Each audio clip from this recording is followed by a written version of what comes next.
Kannadigas first ಈ ವಿಡಿಯೋನ ಸ್ವಲ್ಪ ನೋಡಿ. ಇದನ್ನು ನೋಡಿ ಸ್ವಲ್ಪ ಎರಡನ್ನೂ ಜಡ್ಜ್ ಮಾಡಿ ಆಯ್ತಾ.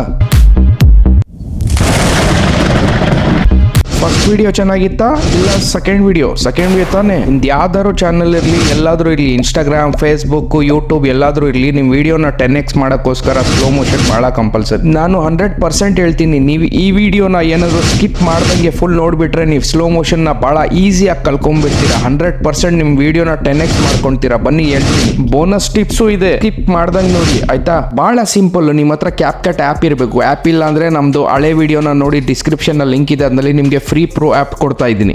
ಓಕೆ, ಆ್ಯಪ್ ಓಪನ್ ಮಾಡಿದ ತಕ್ಷಣ ನೀವು ನ್ಯೂ ಪ್ರಾಜೆಕ್ಟ್ ಒತ್ತಿದ ತಕ್ಷಣ ಯಾವ್ದಾದ್ರು ವಿಡಿಯೋ ತಗೊಳ್ಳಿ. ಎಕ್ಸಾಂಪಲ್ ನಿಮ್ಮ ವಿಡಿಯೋ ತಗೊಳ್ಳಿ. ವಿಡಿಯೋ ತಗೊಂಡಾದ್ಮೇಲೆ ಯಾವ್ದಾದ್ರು ಇಂಪೋರ್ಟ್ ಮಾಡಿ ವಿಡಿಯೋ. ಅಲ್ಲ ಈಸಿ, ಇದು ಸಮಾಧಾನವಾಗಿ ನೋಡಿ. ಫಸ್ಟ್ ವಿಡಿಯೋನ ಇಮಿಡಿಯೇಟ್ಲಿ ಒತ್ತಿದ ತಕ್ಷಣ ನಿಮಗೆ ಕೆಳಗಡೆ ಆಪ್ಷನ್ಸ್ ಬರುತ್ತೆ. ಆಪ್ಷನ್ಸ್ಗೆ ಹೋಗ್ಬಿಟ್ಟು ನೀವು ಸ್ಪೀಡ್ ಅಂತ ಒತ್ತಿದ್ರೆ ಎರಡು ಆಪ್ಷನ್, ಒಂದು ನಾರ್ಮಲ್, ಒಂದು ಕರ್ವ್ ಅಂತ ಇದೆ. ಓಕೆ, ನಾರ್ಮಲ್ ಅಂದ್ರೆ ನೀವು ಜಾಸ್ತಿ ಇನ್ಕ್ರೀಸ್ ಮಾಡಿದ ತಕ್ಷಣ ಸ್ಪೀಡು ನಿಮ್ಮ ವಿಡಿಯೋ ಟೈಮು ಡಿಕ್ರೀಸ್ ಆಗಿಬಿಡುತ್ತೆ. ಆಮೇಲೆ ನಿಮ್ಮ ವಿಡಿಯೋ ಫಾಸ್ಟ್ ಆಗಿಬಿಡುತ್ತೆ. ಡಿಕ್ರೀಸ್ ಮಾಡಿದ್ರೆ ಜಾಸ್ತಿ ಸ್ಲೋ ಆಗಿಬಿಡುತ್ತೆ. ಪರ್ಫೆಕ್ಟ್ ಸ್ಲೋ ಮೋಷನ್ ಕ್ರಿಯೇಟ್ ಮಾಡಬೇಕಾದ್ರೆ ಕರ್ವ್ ಒಳಗಡೆ ಹೋಗೋಣ. ಅಲ್ಲಿ ಡಿಫಾಲ್ಟ್ ಸೆಟ್ಟಿಂಗ್ಸ್ ಇದೆ. ಎಕ್ಸಾಂಪಲ್ ನಾವು ಹೀರೋ ಅಂತ ಒತ್ತಿದ್ರೆ ನೋಡಿ, ಡಿಫಾಲ್ಟ್ ಆಗಿ ಹೀರೋ ಎಂಟ್ರಿ ಇರುತ್ತಲ್ಲ ಆ ತರ ಸೆಟ್ಟಿಂಗ್ ಆಗಿಬಿಡುತ್ತೆ. ನೋಡಿ, ನೀವು ಏನು ಮಾಡಂಗೆ ಇಲ್ಲ, ಡಿಫಾಲ್ಟ್ ಇದು. ಇದರಲ್ಲಿ ಬಹಳ ಆಪ್ಷನ್ ಡಿಫಾಲ್ಟ್ ಆಗಿದೆ. ಬುಲೆಟ್ ಅಂತ ಇದೆ, ಜಂಪ್ ಕಟ್ ಅಂತ ಇದೆ. ನೀವು ಯಾವ್ದು ಬೇಕಾದ್ರೂ ಸೆಲೆಕ್ಟ್ ಮಾಡಿ ನಿಮ್ ಸೂಟೇಬಲ್ ಆದ್ರೆ ಅದು ನೀವು ಯೂಸ್ ಮಾಡ್ಕೊಳ್ಳಿ. ಎಕ್ಸಾಂಪಲ್ ನೀವು ಬುಲೆಟ್ ಅಂತ ನೀವು ಏನಾದರೂ ಶೂಟಿಂಗ್ ಸೀನ್ ಇದ್ರೆ ನಿಮ್ದು ಹಾಕ್ಬೋದು. ಜಂಪ್ ಕಟ್ ಅಂದ್ರೆ ನೀವೇನೋ ಡಾಕ್ಯುಮೆಂಟ್ರಿ ಶೂಟ್ ಮಾಡ್ತಿದ್ರೆ ಜಂಪ್ ಕಟ್ ಬಹಳ ಯೂಸ್ ಆಗುತ್ತೆ. ಇಲ್ಲ ಅಂದ್ರೆ ಬಹಳ ಆಪ್ಷನ್ಸ್ ಇದೆ, ನೀವು ಯೂಸ್ ಮಾಡಿ ನಿಮ್ಮ ವಿಡಿಯೋ ಪ್ರಕಾರ ನೋಡಿ. ಬಟ್ ನಾವೀಗ ಓಕೆ, ನಿಮ್ಗೆ ಇವಾಗ ಡಿಫಾಲ್ಟ್ ಸೆಟ್ಟಿಂಗ್ ಏನು ಬೇಡ.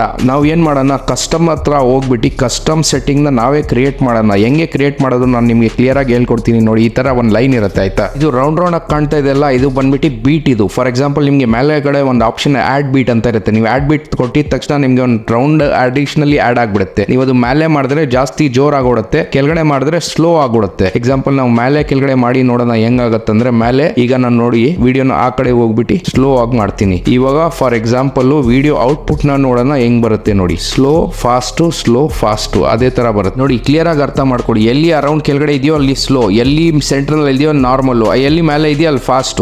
ವಿಡಿಯೋನ ಆರಾಮಾಗಿ ನಿಮ್ ಪ್ರಕಾರ ಫಾಸ್ಟ್ ಸ್ಲೋ ಕಸ್ಟಮ್ ನಲ್ಲಿ ಮಾಡಬಹುದು. ಇನ್ನ ಬೆಟರ್ ಎಕ್ಸ್ಪೀರಿಯನ್ಸ್ಗೆ ನೀವು ಎಡಿಟ್ ಮುಗ್ದಿದ ತಕ್ಷಣ ನಿಮ್ಗೆ ಎರಡು ಆಪ್ಷನ್ ಸಿಗುತ್ತೆ, ಫಾಸ್ಟ್ ಪ್ರಾಸೆಸ್ ಆಮೇಲೆ ಬೆಟರ್ ಕ್ವಾಲಿಟಿ. ಬೆಟರ್ ಕ್ವಾಲಿಟಿ ಅಂದ್ರೆ ಸೂಪರ್ ಆಗಿ ಅದು ಕಂಬೈನ್ ಮಾಡ್ಬಿಡುತ್ತೆ. ವಿಡಿಯೋನಲ್ಲಿ ಜರ್ಕ್ ಇಲ್ಲಲ್ಲ, ಸ್ಮೂತ್ ಆಗಿರುತ್ತೆ. ಫಾಸ್ಟ್ ಪ್ರಾಸೆಸ್ ಅಂದ್ರೆ ನಿಮ್ಗೆ ಜಲ್ದಿ ದೊಡ್ಡದಿದೆ ಅಂತ ಮಾಡಿದ್ರೆ ಫಾಸ್ಟ್ ಪ್ರಾಸೆಸ್, ಅದನ್ನಲ್ಲೂ ಸ್ಮೂತ್ ಆಗುತ್ತೆ. ಬಟ್ ಬೆಟರ್ ಕ್ವಾಲಿಟಿನಲ್ಲಿ ಬೆಟರ್ ಆಗುತ್ತೆ. ಇದು ಪ್ರಾಸೆಸಿಂಗ್ ನಿಮ್ ವಿಡಿಯೋ ಮೇಲೆ ಡಿಪೆಂಡ್ ಆಗುತ್ತೆ. ಎಷ್ಟು ದೊಡ್ಡ ವಿಡಿಯೋ ಅಷ್ಟು ದೊಡ್ಡ ಪ್ರಾಸೆಸಿಂಗು. ಬಟ್ 100% ಆಗ್ಬಿಡುತ್ತೆ. ಈ ಆ್ಯಪ್ ಏನು ಸ್ಟ್ರಿಕ್ ಏನಾಗಲ್ಲ. ಜಸ್ಟ್ ನಿಮ್ ತೋರ್ಸಕ್ಕೋಸ್ಕರ ನಾವು ಒಂದು ಕಸ್ಟಮ್ ಮಾಡಿದ್ವಿ. ನೋಡಿ ರಿಸಲ್ಟ್ ನೋಡೋದ ಹೆಂಗಿದೆ ಈ ವಿಡಿಯೋದು. ಹೆಂಗೆ ವಿಡಿಯೋ ನೋಡಿ, ಫಾಸ್ಟ್ ಆಯ್ತು, ಸ್ಲೋ ಆಯ್ತು, ಫಾಸ್ಟ್ ಆಯ್ತು, ಸೂಪರ್ ಆಗಿ ಎಡಿಟ್ ಆಗಿದೆ. ಒಂದು ಬೀಟ್ಸ್ ನ ಹಾಕಿ ನೀವು ಯೂಸ್ ಮಾಡಿದ್ರೆ ನಿಮ್ದು 110% ಶಾರ್ಟ್ಸ್ ಇರಲಿ, ಮೇನ್ ವಿಡಿಯೋ ಇರಲಿ, ಟಾಪ್ ಕ್ಲಾಸ್ ಆಗ್ಬಿಡುತ್ತೆ. ನಾರ್ಮಲ್ ಸೆಟ್ಟಿಂಗ್ಸ್ ಸ್ವಲ್ಪ ಕ್ಲಿಯರ್ ಆಗಿ ಅರ್ಥ ಮಾಡಿಸ್ತೀನಿ ನೋಡಿ. ಫಾರ್ ಎಕ್ಸಾಂಪಲ್ ನಿಮ್ಮೊಂದು 1x ಇದೆ. 1x ಇಂದ ನೀವೇನಾದ್ರು 2x ಮಾಡಿದ್ರೆ, 3x ಮಾಡಿದ್ರೆ, 4x 5x ಮಾಡಿದ್ರೆ ನಿಮಗೆ ಅಷ್ಟೇ ದೊಡ್ಡ ವಿಡಿಯೋ ಚಿಕ್ಕದಾಗ್ಬಿಟ್ಟು ಫಾಸ್ಟ್ ಆಗ್ಬಿಡುತ್ತೆ. ಫಾರ್ ಎಕ್ಸಾಂಪಲ್ 21 ಸೆಕೆಂಡ್ ವಿಡಿಯೋ ಇದು ನೋಡಿ, ಎಷ್ಟು ಚಿಕ್ಕದಾಗ್ಬಿಡ್ತು. ಯಾಕಂದ್ರೆ ನಾವು 5x ಮಾಡಿದ್ವಲ್ಲ ಅದಕ್ಕೆ. ಅದೇ ನೀವು 1x ನ ಸ್ವಲ್ಪ ಕಮ್ಮಿ ಮಾಡಿಬಿಟ್ಟು ಸ್ಲೋ ಮಾಡಿದ್ರೆ ಏನಾಗುತ್ತೆ ಗೊತ್ತಾ, ಇನ್ನ ನೀವು 21 ಸೆಕೆಂಡ್ಸ್ ವಿಡಿಯೋ 28 ಸೆಕೆಂಡ್ಸ್ 30 ಸೆಕೆಂಡ್ಸ್ ಆಗ್ಬಿಡುತ್ತೆ. ಯಾಕಂದ್ರೆ ವಿಡಿಯೋ ಎಲ್ಲ ಸ್ಲೋ ಆಗಿ ಹೋಗ್ಬಿಡುತ್ತೆ. ಓಕೆ, ನಿಮ್ಗೆ ಇವಾಗ ನಾರ್ಮಲ್ ಮತ್ತು ಕರ್ವ್ ನಲ್ಲಿ ಹೆಂಗೆ ಎಡಿಟ್ ಮಾಡೋದು ಕ್ಯಾಪ್ಕಟ್ ಆಪ್ ನಲ್ಲಿ ಸೂಪರ್ ಆಗಿ ಗೊತ್ತಾಗಿದೆ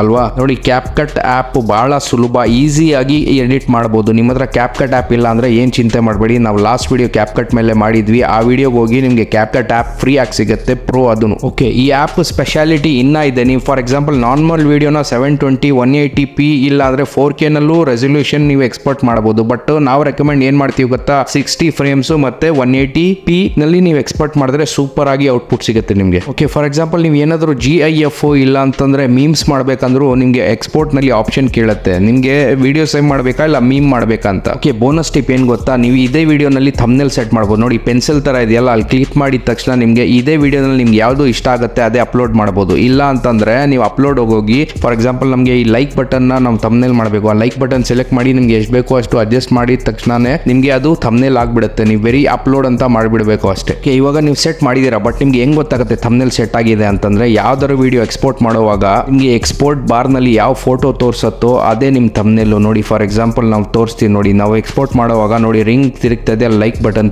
ಆಗ್ತಾ ಇದೆ, ಅದೇ ನಮ್ಮ ಥಂಬ್ನೇಲ್. ಲೈಕ್, ಶೇರ್, ಸಬ್ಸ್ಕ್ರೈಬ್ ಮಾಡಿ. ಜೊತೆನಲ್ಲಿ ಬೆಳೆಯೋಣ, ಜೊತೆನಲ್ಲಿ ಕಲಿಯೋಣ. ಜೈ ಹಿಂದ್, ಜೈ ಕರ್ನಾಟಕ, ಗ್ರೋ ಕನ್ನಡಿಗಾಸ್.